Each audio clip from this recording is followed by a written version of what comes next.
రాజకీయాల్లో నాయకులు చాలా మంది ఉంటారు, కానీ కొందరు మాత్రమే తమ పని, ప్రజలతో అనుబంధం, పార్టీ పట్ల నిబద్ధతతో ప్రత్యేక గుర్తింపు తెచ్చుకుంటారు. అలాంటి నాయకుడి గురించి ఇప్పుడు ఉత్తరాంధ్ర రాజకీయాల్లో పెద్ద చర్చ జరుగుతోంది. ఒకప్పుడు సామాజిక సేవా కార్యక్రమాలతో ప్రజల్లో గుర్తింపు పొందిన ఆయన తర్వాత జనసేనలో చేరి పార్టీ బలోపేతానికి కృషి చేశారు.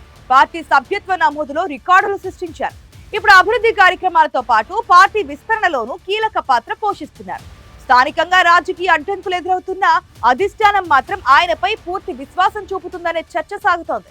ఇంతకీ ఆ నాయకుడు ఎవరు? ఉత్తరాంధ్ర రాజకీయాలు ఎందుకు హాట్ టాపిక్ గా మారారు? ఈ లోకుటిలో చూద్దాం.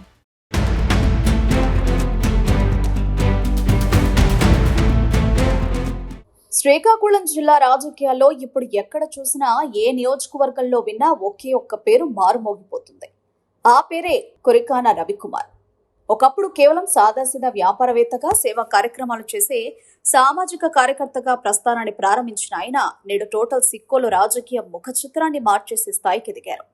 జనసేన అధినేత, AP deputy CM Pawan Kalyan ఆశయాలు, సిద్ధాంతాల పట్ల ఆకర్షితులై జనసేన జెండా పట్టుకున్న నాటి నుండి రవికుమార్ ఎక్కడా వెనక్కి తిరిగి చూసుకోలేదు. ముఖ్యంగా జనసేన పార్టీ సభ్యత్వ నమోదు కార్యక్రమాన్ని సవాల్గా తీసుకుని శ్రీకాకుళం, విజయనగరం జిల్లాల చరిత్రలోనే ఎవరూ ఊహించని రీతిలో రికార్డు స్థాయిలో మెంబర్షిప్ చేయించి నేరుగా అధిష్టానం దృష్టిలో పడ్డారు. రవికుమార్ నిబద్ధతను గుర్తించిన పవన్ కళ్యాణ్ ఆయనకు అత్యంత ప్రతిష్టాత్మకమైన Srikakulam urban development authority SUDA chairman పదవిని కట్టబెట్టారు. ఈ పదవిని కేవలం ఒక హోదాగా మాత్రమే కాకుండా సుడా పరిధిలోని నగరాలు, శివారు గ్రామాల అభివృద్ధికి నిధులు మంజూరు చేస్తూ పెండింగ్ పనులను పరుగులు పెట్టిస్తున్నారు రవికుమార్.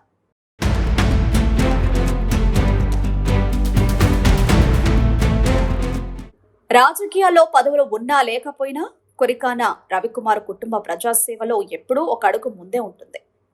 కొరికాన రవికుమార్, ఆయన సతీమణి సంయుక్తంగా శ్రీకాకుళం జిల్లా వ్యాప్తంగా అందిస్తున్న వినూత్న సామాజిక సేవా కార్యక్రమాలు ప్రజల్లో వారికి ఒక బలమైన ఇండివిడ్యువల్ ఇమేజ్ ను సంపాదించి పెట్టాయి. కార్పొరేట్ వైద్యం అందుకోలేని నిరుపేదలకు ఉచిత మెగా మెడికల్ క్యాంపులు పెట్టించడం, పేద విద్యార్థులకు ఫీజుల సాయం అందించడంలో ఈ దంపతులు ఎల్లప్పుడూ ముందంటున్నారు. ముఖ్యంగా ఆయన సతీమణి మహిళా సాధికారత కోసం స్వయం ఉపాధి రంగాల్లో వందలాది మంది మహిళలకు పర్సనల్ గా ట్రైనింగ్ ఇప్పిస్తూ నిరుపేద కుటుంబాలకు ఆర్థికంగా భరోసా ఇస్తున్నారు. కరోనా కష్టకాలం నుండి నేటి వరకు ఆపదలో ఉన్న ఏ ఒక్కరూ తలుపు తట్టినా కాదనకుండా కుడి చేతి సాయం చేసే గుణమే ఇవాళ కొరికాన రవికుమార్ ను శ్రీకాకుళంలో తిరుగులేని మాస్ లీడర్ గా నిలబెట్టిందనేది క్షేత్రస్థాయి టాక్.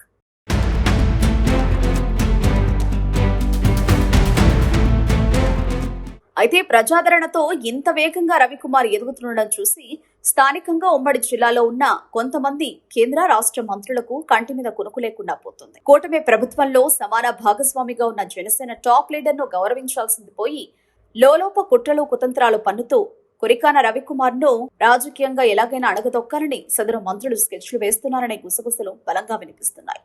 జిల్లాలో పెరిగే ప్రభుత్వ అఫీషియల్ ప్రోటోకాల్ కార్యక్రమాలకు సుడా చైర్మన్ కు కనీసం సమాచారం ఇవ్వకుండా కావాలనే ఆయన్ను వేదికలకు దూరం పెడుతూ కూటమి ధర్మాన్ని మంత్రులు పూర్తిగా గాలికొదిలేస్తున్నారట. కానీ సదరు లీడర్లు ఎన్ని కుయుక్తులు పన్నినా రవికుమార్ మాత్రం ఎక్కడా తగ్గడం లేదు. పదవులు, ప్రోటోకాల్స్ కంటే తనకు ప్రజల ఆదరణనే ముఖ్యమనే రీతిలో మరింత అగ్రెసివ్ గా పాలిటిక్స్ చేస్తున్నారు. మంత్రుల చౌకబారు వైఖరిని ఎండగడుతూ ఎవరికీ తలవంచకుండా ప్రజల పక్షా నిలబడి తన మార్క్ లీడర్షిప్ ను చూపిస్తున్నారు.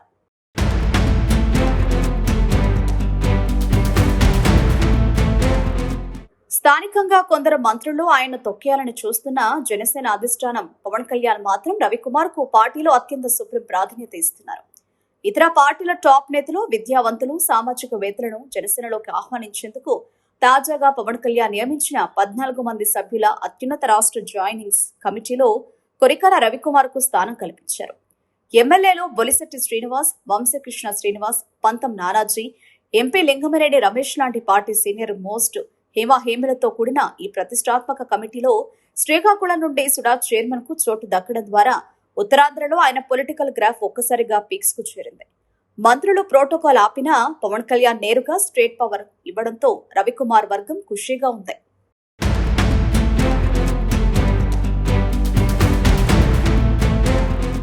రాజకీయ విశ్లేషకుల అంచనా ప్రకారం ఉత్తరాంధ్ర రీజియన్లో జనసేన పార్టీని తిరుగులేని శక్తిగా తీర్చిదిద్దేందుకు రవికుమార్ చేస్తున్న శ్రమను గమనించిన పవన్ కళ్యాణ్ రానున్న 2029 సార్వత్రిక ఎన్నికల నాటికి టోటల్ ఉత్తరాంధ్ర రీజియన్ పూర్తి స్థాయి పర్యవేక్షణ బాధ్యతలను కొరికాన రవికుమార్ కు కట్టబెట్టే అవకాశాలు స్పష్టంగా కనిపిస్తున్నాయి.